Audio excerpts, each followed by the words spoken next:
Raphael Benedetti had built his life on being in control. Every small detail of his Chicago house was carefully watched. Every worker knew what to do. Every problem was stopped before it could start. But control was just pretend, and he was about to learn that the hard way. The cold February wind blew through the city like a knife as his black SUV pulled into the circle driveway. He wasn't supposed to come home from Miami for another week, but his business deal had finished early.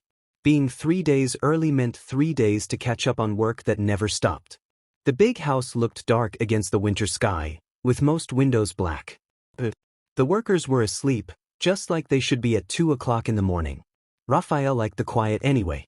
It helped him think and plan his next move in the game that was his life. He walked through the side door, knowing the way through the halls he'd walked for 15 years. The house felt strange somehow, colder. The heating had been broken before he left, but he thought it would be fixed by now. His footsteps made echoes on the shiny floors as he walked toward his office, but something made him stop. A sound, soft and steady, coming from where the workers stayed. Raphael's hand moved automatically to the gun under his jacket. In his world, strange sounds at 2 o'clock in the morning meant danger. But as he got closer, the sound became clearer. Not a stranger breaking in. A baby crying. Raphael froze in the hallway, his mind racing. A baby in his house. That couldn't be. None of his workers had children, and he would never allow it. The crying stopped suddenly, replaced by soft, sweet humming. A woman's voice, gentle and calm, singing something in Portuguese. The language wrapped around him like a memory he couldn't quite remember. He followed the sound through the workers' hallway, past the kitchen toward the laundry room. Light came from under the door, not electric light, but the warm glow of candles. His jaw got tight. Fire was dangerous. Whoever was in there would be fired right away. Raphael pushed open the door and stopped completely. Luisa Cardoso sat on the cold tile floor, her back against the broken washing machine, a baby held in her arms. Candles flickered around them, making dancing shadows on the walls. She wore her usual black uniform, but it was wrinkled now, like she'd slept in it. Her long, dark hair had come out of its neat bun, falling in waves around her shoulders. She looked up at him with those very dark eyes, and for a moment neither of them moved. The baby, maybe 8 months old, had stopped fussing and was staring at Raphael with curious attention. "Mr. Benedetti," Luisa whispered, her Brazilian accent thick with tiredness. "You're early. Explain." The word came out harsher than he meant, but Raphael's world had just turned upside down. "Now." She moved the baby higher in her arms, showing her protective feelings in her eyes. "The heating system broke 3 days ago. The repair company said they couldn't come until Monday.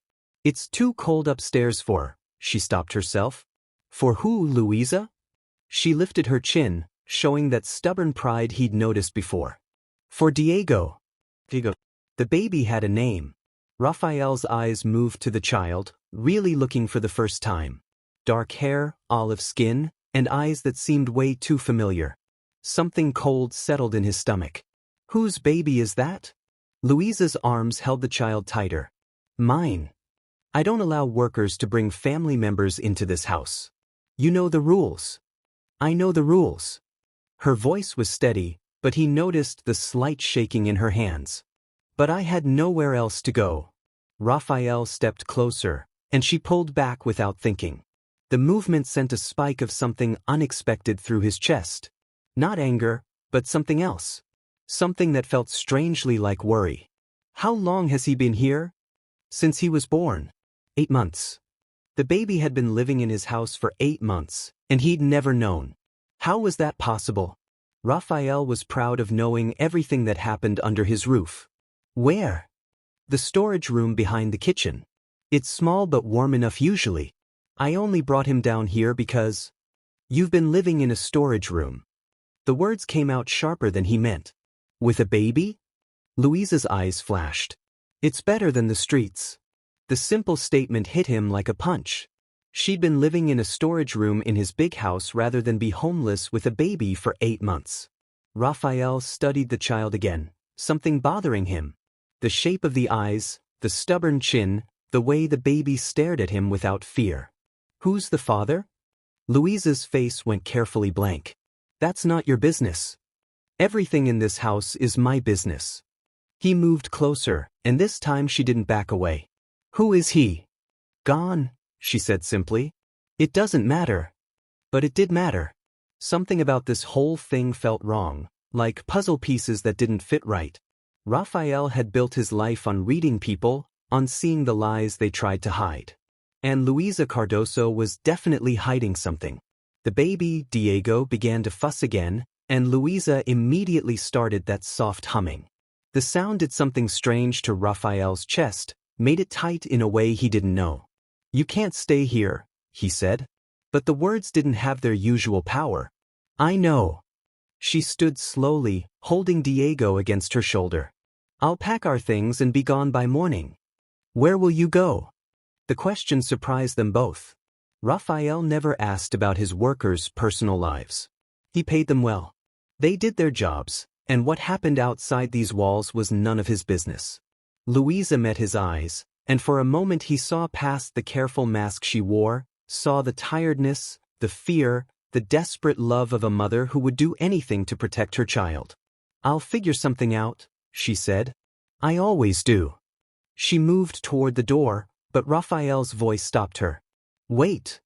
She turned back, hope showing in her dark eyes. The guest room on the 3rd floor. Move your things there tonight. We'll talk about this properly in the morning. Relief flooded her face, so pure and grateful that Raphael had to look away. He wasn't a good man. He'd done things that would scare most people. Made choices that had gotten men killed. He didn't deserve that look. Thank you, she whispered. Mr. Benedetti, Just go. She nodded and hurried past him, Diego's dark eyes following Raphael over her shoulder as they disappeared up the stairs. Raphael stood alone in the candlelit laundry room, surrounded by the smell of vanilla and baby powder. Something had changed tonight. He could feel it in his bones, in the way his carefully ordered world suddenly felt off balance. For 15 years he'd lived in this big house without really seeing the people who kept it running. Now he couldn't stop thinking about a woman sleeping on a cold floor to keep her baby warm. Raphael blew out the candles one by one, but the image stayed in his mind. Luisa's protective hold, Diego's curious stare, and the uncomfortable realization that he'd been living in a house full of strangers. As he climbed the stairs to his own room, one thought echoed in his mind. Who was Diego's father? And why did Raphael feel like he should already know the answer? Raphael didn't sleep. He stood at his bedroom window, watching the sun rise over the Chicago skyline, his mind full of questions that had no easy answers.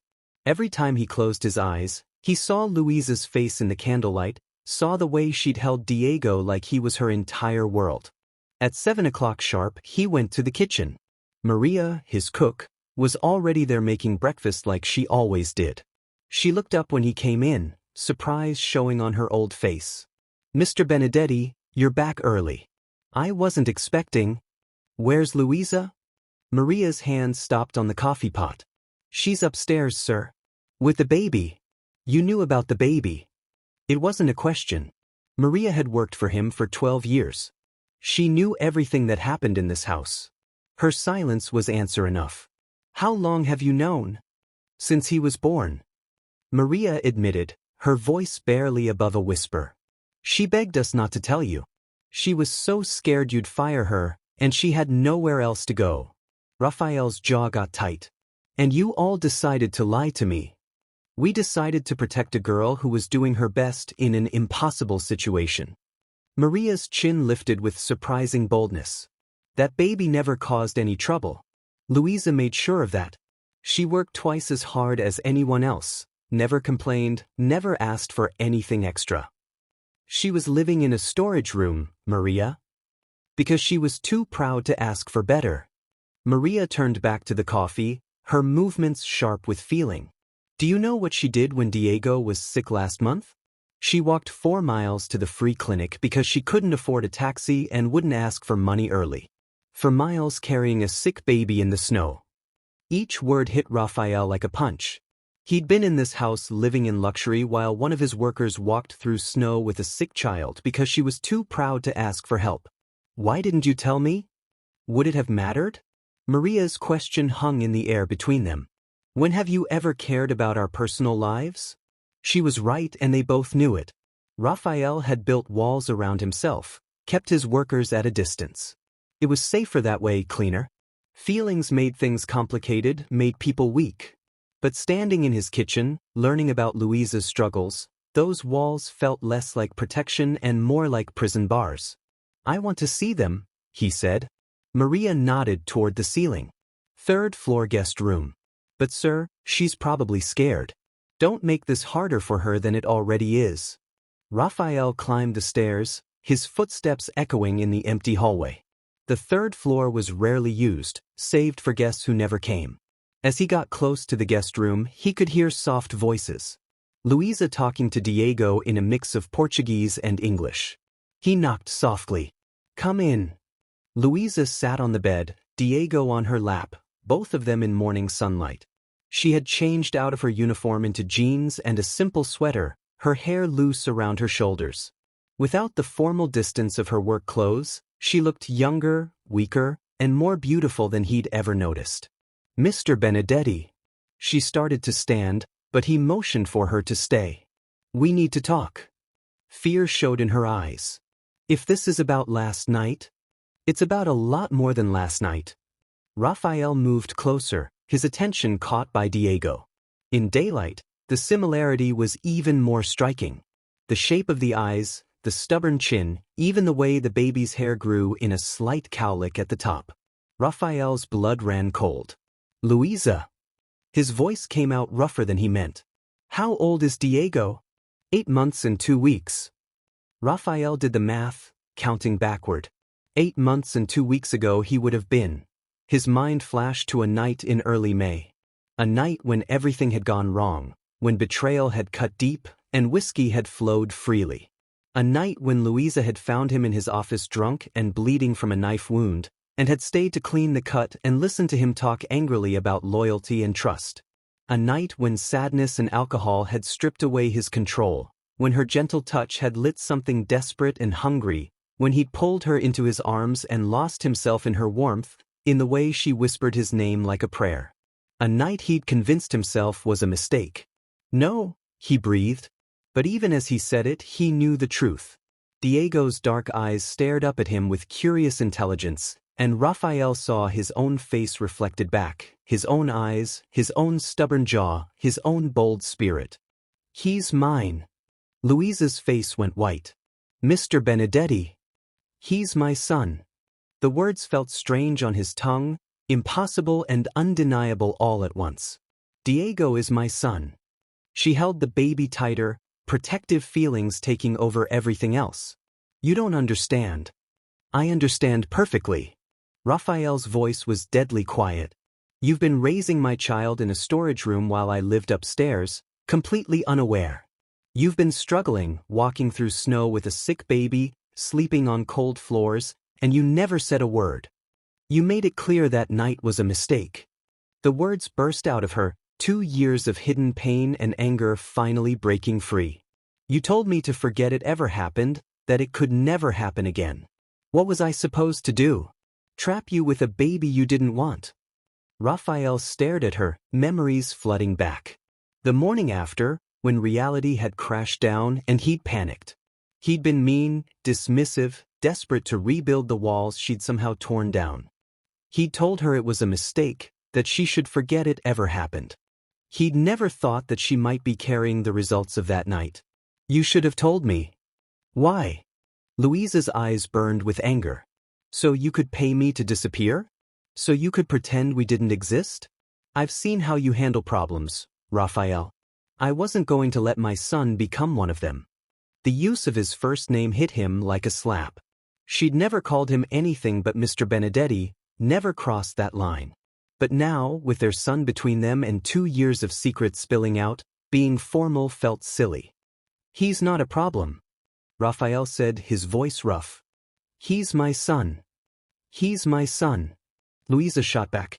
I'm the one who walked the floors with him when his stomach hurt. I'm the one who sang him to sleep every night. I'm the one who suffered in silence while I could have helped. Raphael moved closer, And this time she didn't back away. Do you have any idea what you've put yourself through? What you've put him through? I did what I had to do. You did what you thought you had to do. There's a difference. Diego began to fuss, feeling the tension in the room. Without thinking, Raphael reached for him. Luisa's grip got tighter automatically, but something in Raphael's face made her stop. Please, he said quietly. Let me hold my son. The word son seemed to echo in the space between them. Slowly, reluctantly, Luisa moved Diego to Raphael's arms. The moment the baby settled against his chest, something basic changed in Raphael's world. Diego's small hand wrapped around his finger, trusting and warm, and Raphael felt a fierce need to protect him rise in his chest unlike anything he'd ever felt. Hello, Diego, he said softly, his voice gentler than Luisa had ever heard it. I'm your papa. Diego stared up at him with those familiar dark eyes, and Raphael swore he saw recognition there, some natural understanding that this man, this stranger, was important. He looks like you, Luisa whispered, her anger fading into something more complicated. He has your nose, Raphael replied, studying every detail of his son's face. And your stubbornness, I'm guessing. Despite everything, Luisa's lips twitched. Definitely. They stood there in the morning light, the three of them forming a picture that should have felt strange, but somehow didn't. Raphael had never imagined himself as a father, had never wanted the complications that came with family, but holding Diego, seeing Luisa's tired relief, he felt something click into place. This changes everything, he said finally. Luisa's walls went back up immediately. It doesn't have to change anything. We can leave. You're not going anywhere. The words came out harder than he meant, but Raphael couldn't help it. The thought of them leaving, of losing his son again, sent panic shooting through his body. Diego is a Benedetti. This is his home. And what about me? Luisa's voice was carefully controlled. What am I in this new plan? Raphael met her eyes, seeing the fear and pride fighting there. She was terrified he'd take Diego away from her, but too proud to beg. The realization that she saw him as a threat to her child cut deeper than any knife. You're his mother, Raphael said simply. That makes you family. Before Luisa could respond, Diego began to cry, a sharp, demanding sound that had both adults immediately focused on what he needed. Luisa moved to take him back, but Raphael surprised them both by rocking the baby gently, humming low in his throat. Diego's cries stopped, and he settled back against Raphael's chest with a happy sigh. How did you? Luisa stared in amazement. I don't know, Raphael admitted. Natural feeling, I guess. But even as he said it, Raphael knew it was more than that. Holding Diego felt right in a way nothing else ever had. For the first time in his 32 years, he understood what people meant when they talked about loving someone no matter what. The sound of footsteps in the hallway broke the moment. Raphael's head snapped up, his body automatically moving to protect Diego and Luisa. In his world, unexpected visitors often meant danger. Boss, Marco's voice called from the hallway. Sorry to interrupt, but we've got a problem. Raphael's jaw got tight. Business was calling as it always did. But for the first time in his life, he didn't want to answer. 5 minutes, he called back, then looked down at Diego. I have to go, but this talk isn't over. He started to hand Diego back to Luisa, but stopped when he saw the fear in her eyes. I'm not going to take him from you, he said quietly. Whatever else happens, I want you to know that. Relief flooded her face, so pure and grateful that Raphael felt his chest tighten. He'd put that fear there with his reputation, with the cold distance he'd kept. Now he had to figure out how to fix 2 years of damage. We'll talk more tonight, he promised, pressing a gentle kiss to Diego's forehead before moving him back to Luisa's arms. Both of you stay close to the house today. I'll have Marco assign extra security. Security? Luisa's eyes got wide. Why would we need? Because you're under my protection now, Raphael said, his voice taking on the edge that made grown men nervous. And in my world, that means something. He left them there in the sunlight, but as he walked toward whatever problem waited downstairs, Raphael's mind was already working. He had a son. A son who'd been living in his house for 8 months without his knowledge. A son whose mother had suffered in silence rather than ask for help. Everything had changed just as he'd said. But as Raphael went down the stairs to deal with whatever problem Marco had brought him, he realized the changes were only beginning. Because Raphael Benedetti protected what was his, and Diego, and by extension Luisa, were definitely his now. The problem Marco brought was big. 3 of their shipments had been stopped by the Torino family, and 2 of Raphael's men were in the hospital. It should have taken all of Raphael's attention, should have sent him into the cold, calculating mode that had built his life. Instead, he found himself distracted, his mind going to the 3rd floor, where Luisa was probably feeding Diego lunch, maybe singing to him in Portuguese. "Boss," Marco's voice cut through his thoughts. "What do you want me to tell Torino?" Raphael forced himself to focus. Vincent Torino had been testing boundaries for months, pushing to see how far he could go before Raphael pushed back. The attacks on their shipments were like declaring war, and everyone in the room knew it. "Set up a meeting," Raphael said finally. "Neutral ground. I want to look him in the eye when I explain why touching my business was a mistake." "When?" "Tonight." Raphael's jaw got tight. "And Marco, double the security here. No one gets near the house without permission." "Expecting trouble?" "Always expecting trouble." Raphael's mind flashed to Luisa and Diego upstairs. "But now I have more to protect." The meeting with Torino was set for 9 o'clock at night at a warehouse in neutral territory. Raphael spent the afternoon handling business, but his concentration was broken. Every hour he found himself checking the security cameras, watching Luisa move through the house with Diego in her arms. She'd changed back into her uniform, he noticed, back to being the invisible maid, as if their morning talk had never happened. The sight annoyed him more than it should have. At 6 o'clock, he climbed the stairs to find her. She was in Diego's makeshift nursery, the storage room she'd made into something better behind the kitchen. Raphael had never seen it before, and the sight stopped him completely. She'd somehow made the tiny space warm and welcoming. Soft blankets on the floor, toys arranged neatly in a corner, pictures taped to the walls. Pictures of Diego at different ages, smiling and laughing, completely unaware that his father lived just floors above. "You made this," Raphael said, his voice rough. Luisa looked up from where she was changing Diego's diaper. "It's not much, but it's perfect." And it was. She'd created a home in a space most people would use for storage. "But you're not staying here anymore." Her hand stopped. "Mr. Benedetti." "Raphael." The correction came out sharper than he meant. "You're the mother of my child. I think we're past being formal." "Raphael," she said carefully, testing the name. "If this is about last night, I'm grateful for the room. But Diego and I don't need charity." "This isn't charity." Raphael stepped into the small space, immediately filling it with his presence. "This is family." The word hung between them, loaded with meanings neither was ready to explore. "I have to go out tonight," Raphael continued. "Business. I want you and Diego to stay in the main house. The 3rd floor is yours now." "For how long?" "Forever." Luisa's eyes got wide. "I can't accept that. I work for you. I can't just." "You don't work for me anymore." The words came out before Raphael had fully thought them through, but once said, he realized they were true. Everything had changed the moment he'd seen Diego's face. Luisa couldn't be his worker and his son's mother. The 2 roles didn't fit together. "Then what am I?"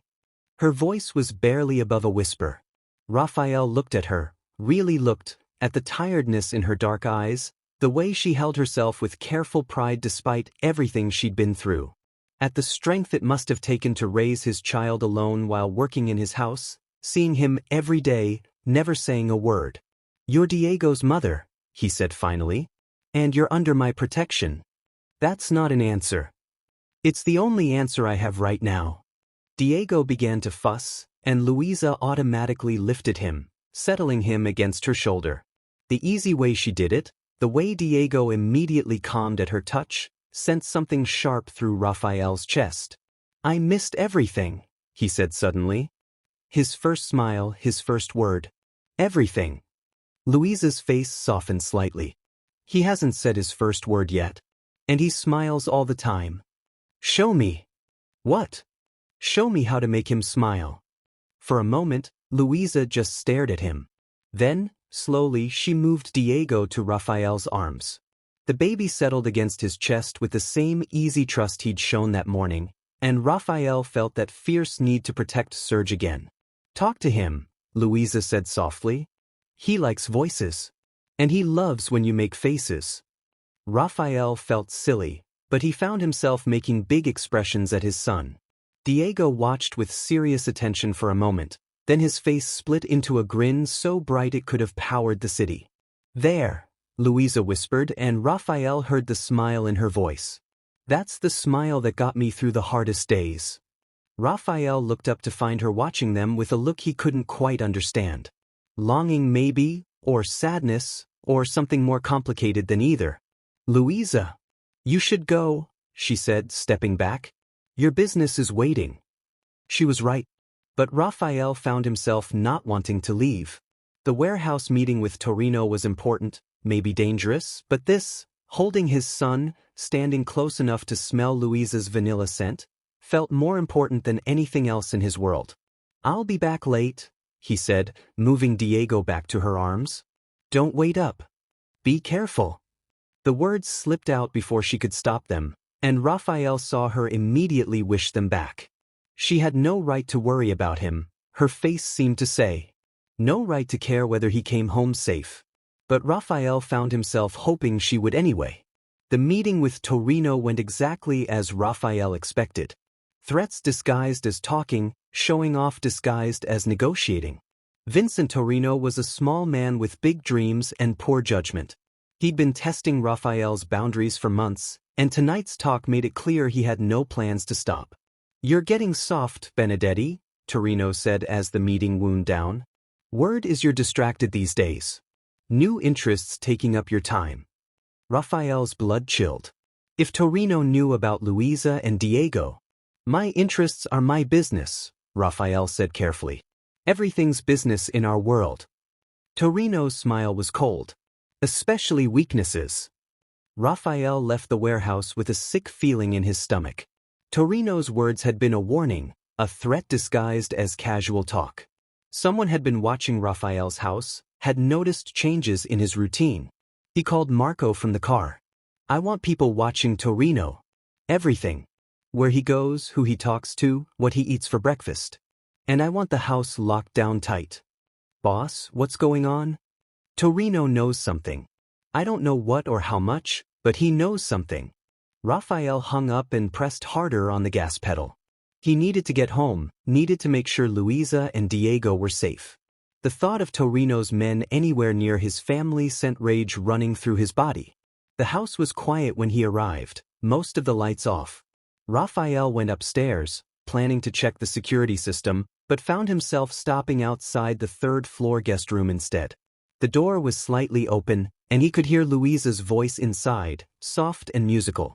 She was singing in Portuguese, the same lullaby he'd heard the night before.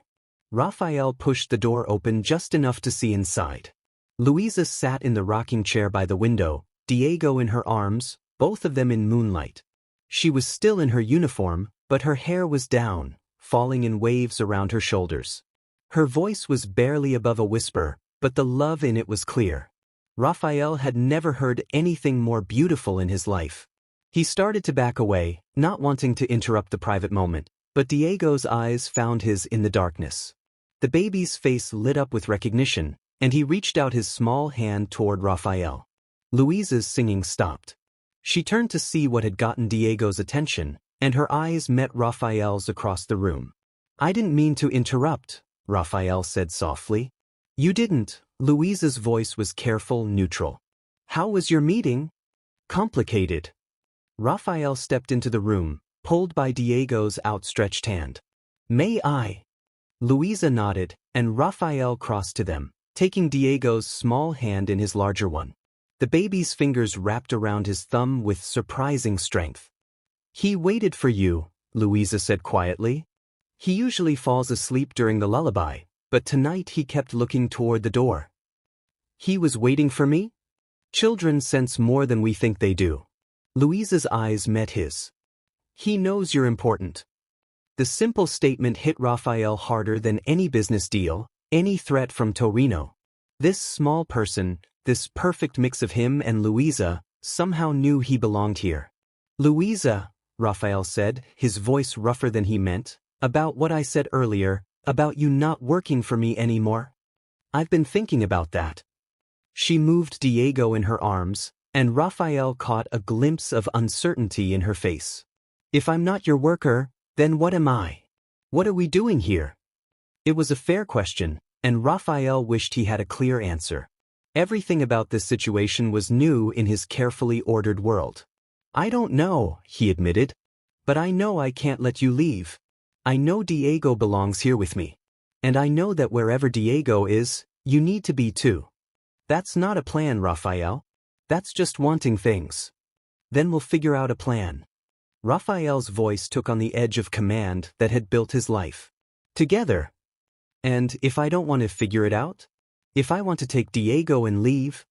The question hung in the air between them, loaded with challenge and fear.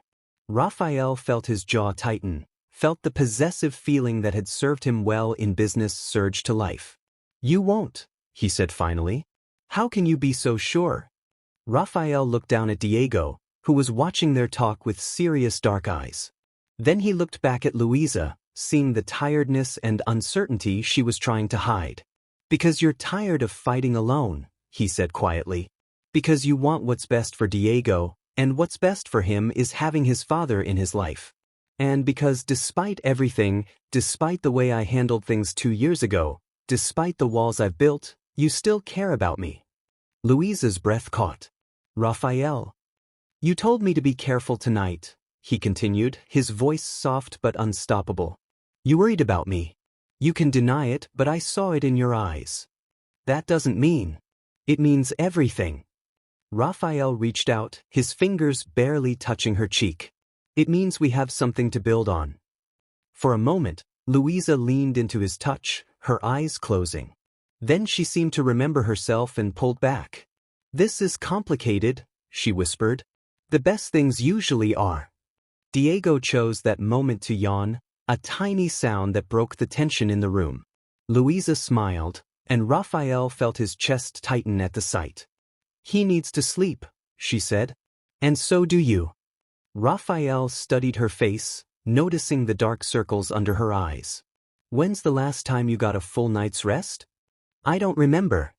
The admission was so honest, so tired that Raphael felt something crack open in his chest. She'd been carrying this weight alone for 8 months, working and caring for Diego with no help, no support. That changes now, he said firmly. I'll hire a night nurse. No. The word came out sharper than Luisa meant. I mean, thank you, but no. I don't want strangers taking care of him. Then I'll help. Luisa stared at him. You. He's my son too. Raphael's voice carried a note of hurt. I may not know what I'm doing, but I can learn. For a long moment, they looked at each other across the space that separated them. A space filled with 2 years of misunderstanding, hurt, and unspoken feelings. Okay, Luisa said finally. You can help. It was a small agreement, but it felt like a win. Raphael watched as she settled Diego in the crib that had appeared in the room sometime during the day. Maria's work, he guessed. Luisa, he said as she turned toward the door. Stay. She froze. What? Sit. Sleep here tonight in case Diego needs something. Raphael, I don't think. There's a sitting room attached to this suite. You can sleep on the couch. He ran a hand through his hair, frustrated by his inability to say what he was feeling. I just want you close. Both of you. Something in his voice must have convinced her, because she nodded slowly. Just for tonight, she said. Just for tonight, Raphael agreed, though they both knew it was a lie. As Luisa disappeared into the sitting room, and Raphael settled into the chair by Diego's crib, he realized that everything had indeed changed. His carefully controlled world was spinning off its axis.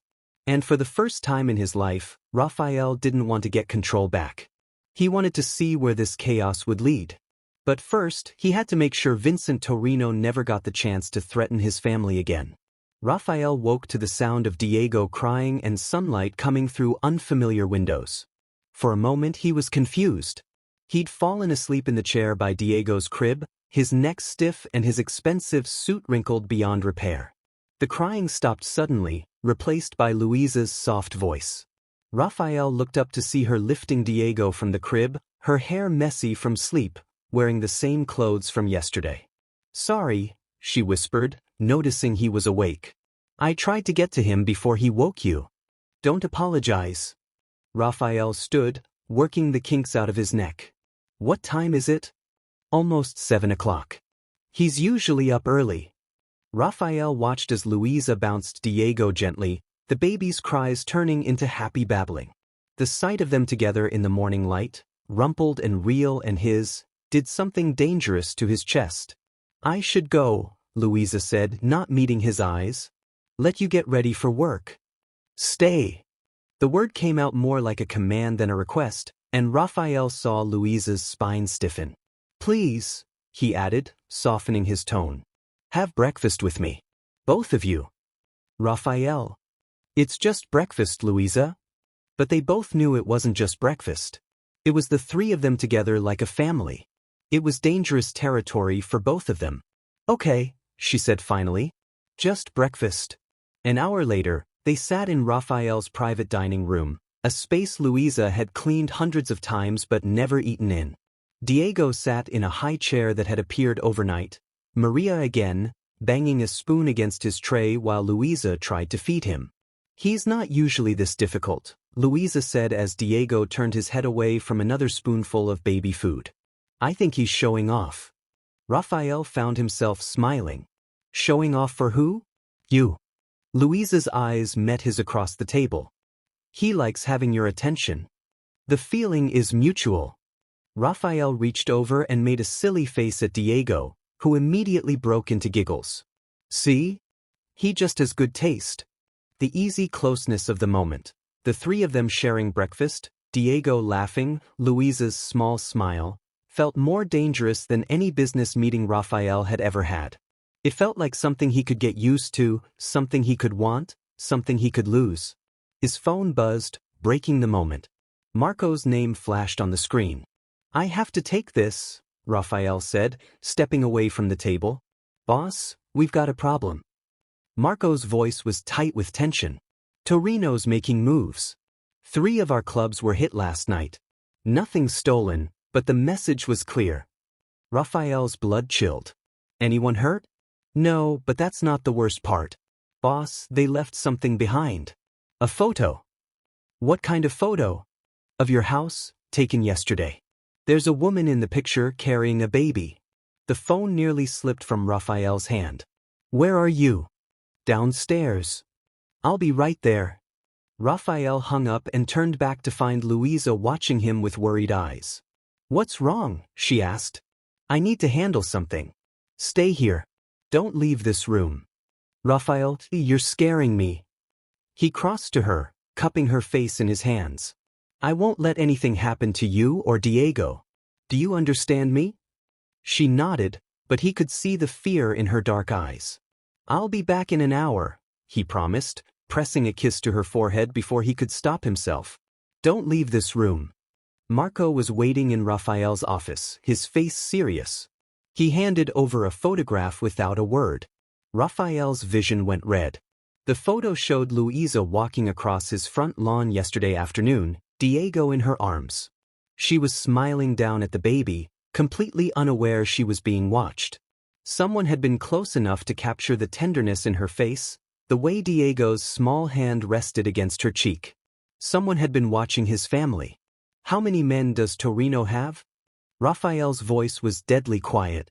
"Maybe 20. But boss. How many of ours?" 50. But if we move against him, it'll be war. The other families will get involved. Choose sides. It could tear the city apart. Raphael stared at the photograph, at Luisa's unguarded smile, at his son's innocent face. Torino had made this personal the moment he'd targeted them. "Then we make sure it's a short war," Raphael said. "Boss, think about this. There might be another way. He threatened my family. Raphael's voice cut through the air like a blade. There is no other way. Marco nodded slowly. What do you want me to do? Gather the men. I want Torino's operation destroyed by tonight. His clubs, his warehouses, his safe houses, everything.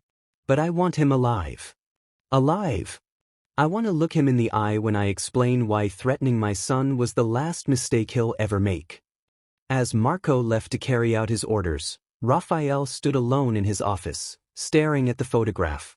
He'd built his life on fear and respect, on the understanding that crossing Raphael Benedetti came with consequences. But this was different. This wasn't about business or territory or pride.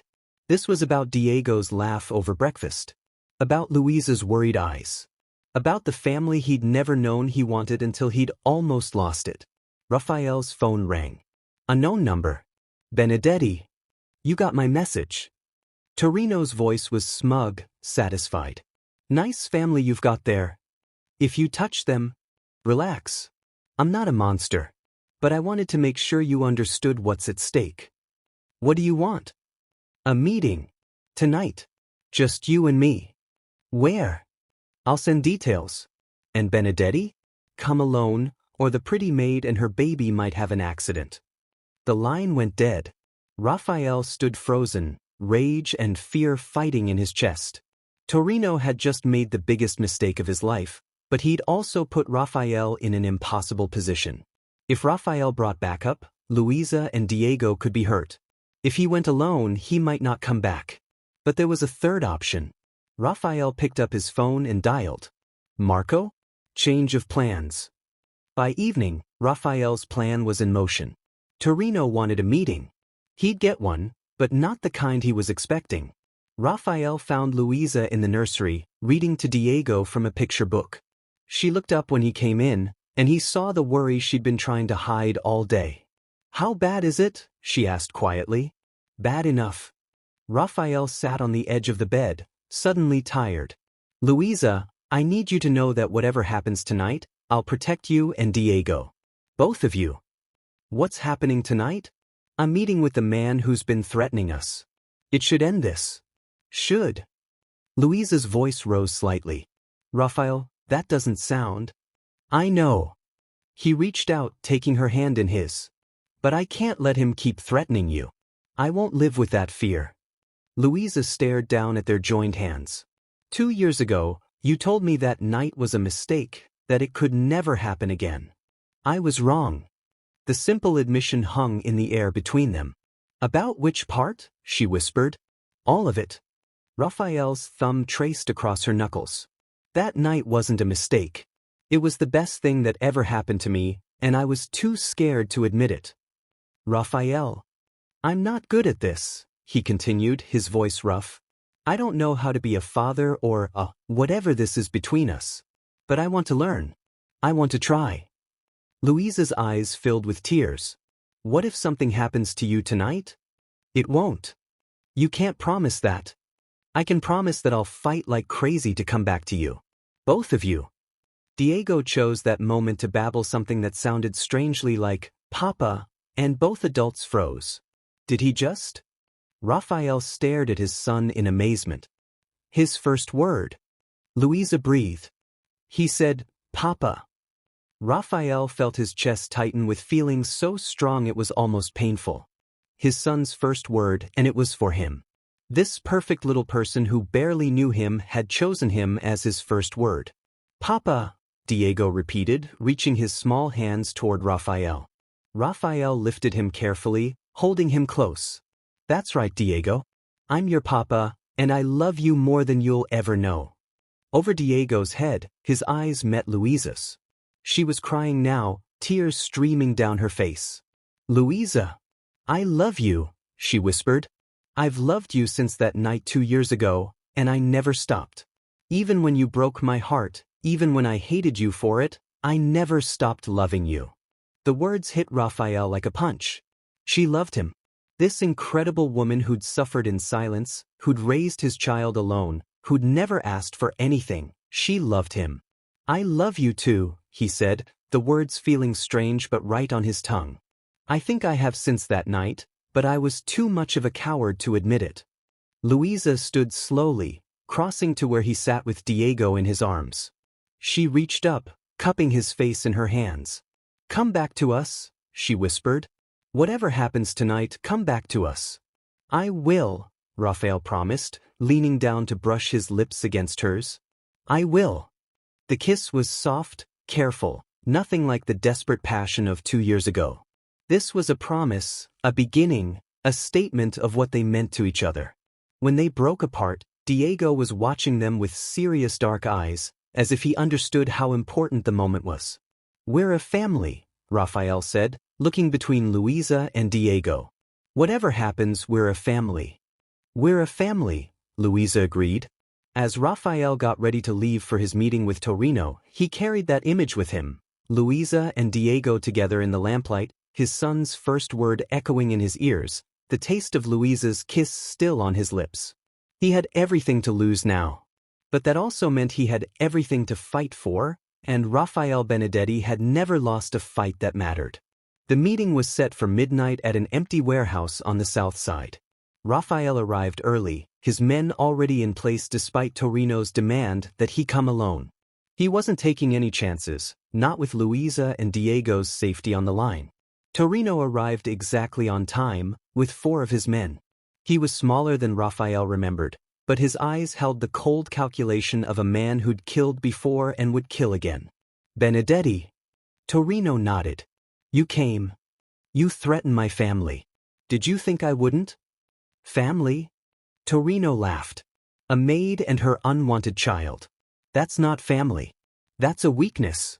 Raphael's hands clenched into fists, but he kept his voice level. "What do you want?" 40% of your territory. The docks, the clubs on 5th Street, and the restaurant chain.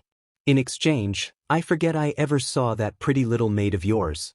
I forget you have a weakness now." Raphael smiled, and Torino took a step back without thinking. It wasn't a nice smile. "You made a mistake tonight, Vincent." "What mistake?" "You thought I came here to negotiate." The warehouse lights blazed to life, showing Raphael's men positioned throughout the space. Torino's 4 bodyguards were outnumbered 10 to 1. "You said come alone." Torino snarled. "I lied." Raphael's voice was deadly calm. "Just like you lied when you said you weren't a monster. Anyone who threatens a baby is exactly that. You can't touch me. You kill me and my men will hunt down your little family." "Your men are currently being arrested by the FBI," Raphael interrupted. "Funny thing about federal investigations, they take time to build, but when they move fast. Your entire operation is finished." Torino's face went white. "You're bluffing." "Marco," Raphael called. Marco stepped out of the shadows, holding up his phone. On the screen, news footage showed FBI agents raiding multiple locations across the city. Vincent Torino's criminal organization destroyed in coordinated federal raids. The reporter was saying, acting on an anonymous tip. "You son of a," Torino breathed. "I prefer to think of myself as a father," Raphael said. "And fathers protect their children." What happened next was quick and final. Torino reached for his gun, but Raphael was faster. The single shot echoed through the warehouse, and Vincent Torino fell to the ground. "Clean this up," Raphael told Marco. "And make sure the message is clear. Anyone who threatens my family ends up like him." As Raphael drove home through the empty Chicago streets, he felt a weight lift from his shoulders. The threat was over. Louisa and Diego were safe. His family was safe. The house was quiet when he arrived, but a light was on in the 3rd-floor window. Raphael climbed the stairs, his heart racing with excitement. He found Louisa sitting in the rocking chair, Diego asleep in her arms. She looked up when he came in, her eyes searching his face. "It's over," he said simply. Relief flooded her face, and she closed her eyes. "Thank God." "Louisa." Raphael crossed to her, kneeling beside the chair. "I meant what I said earlier about us being a family." "So did I." "Then marry me." The words came out before Raphael had fully formed the thought, but once said he realized how right they felt. Louisa's eyes flew open. "What?" "Marry me." Raphael repeated, his voice stronger now. Not because of Diego. Not because it's convenient, but because I love you. Because I want to spend the rest of my life making up for the 2 years I wasted being afraid. Raphael. I know it's fast. I know we have things to work through. But I also know that finding you on that cold floor with our son was the moment my real life began. Louisa stared at him, tears streaming down her face. Is that a yes? Raphael asked, his voice rough with feeling. That's a yes, she whispered. Raphael stood, lifting both Louisa and Diego into his arms. Diego stirred slightly but didn't wake, safe in the knowledge that he was protected, that he was loved, that he was home. I love you, Raphael whispered against Louisa's hair. Both of you. My family. We love you too, Louisa replied. Your family. As Raphael carried them toward their future, toward a life he'd never dared to imagine, he realized that everything had indeed changed. The cold, empty house had become a home. The ruthless businessman had become a father and a husband. The woman sleeping on a cold floor had become the center of his universe. And it all started with a baby's cry in the middle of the night and a love strong enough to change everything. Epilogue. 6 months later, the sound of Diego's laughter echoed through the big house's garden as he chased butterflies on wobbly legs. His first steps had come just 2 weeks ago.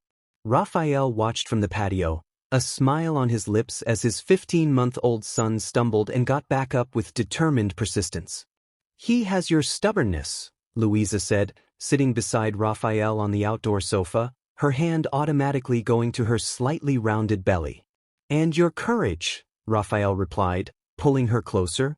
Both of our children will. The pregnancy had been a surprise, a wonderful one. They'd been so focused on building their family with Diego that they hadn't expected another blessing so soon.